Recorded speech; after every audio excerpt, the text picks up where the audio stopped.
নমস্কার। ঘুম থেকে উঠে চা খেয়ে প্রথম কাজ হলো আমার নতুন বন্ধুদের পরিচর্যা করা।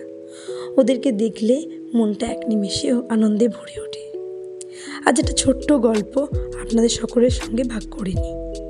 জীবনে যখন খারাপ সময় আসবে সে সময় ভেঙে না পড়ে একটু কষ্ট করে হলেও হাসি মুখে থাকবেন। দেখবেন তারপরে যে আনন্দটা আপনাকে ভগবান দেবেন তা অনেক গুণ বেশি রূপে আপনার কাছে ফিরে আসবে। আমার বাগানের অনেক গাছে এমনও হয়েছে পুরোপুরি শুকিয়ে গেছে, শীত পেরিয়ে যাচ্ছে, ফুল আসছে না। অনেকে বলেছে ফেলে দে তুলে, কিন্তু আমি নিজের উপর ধৈর্য ধরে রেখেছিলাম, বিশ্বাস রেখেছিলাম ভগবানের উপর। আজ আমি অনেকটা খুশি। দেখতে পেলেন শুকিয়ে যাওয়া গাছগুলো আবার নতুন করে ফুলের কুড়ি নিয়ে আমার সামনে হাজির। তারপর স্নান সেরে স্কুল যাওয়ার জন্য রেডি হচ্ছিলাম। আজকের মতো এতটা। যদি ভালো লাগে লাইক, কমেন্ট, শেয়ার করবেন, সাবস্ক্রাইব করতে ভুলবেন না। আজকের মতো এতটা। সকলে ভালো থাকবেন। টাটা।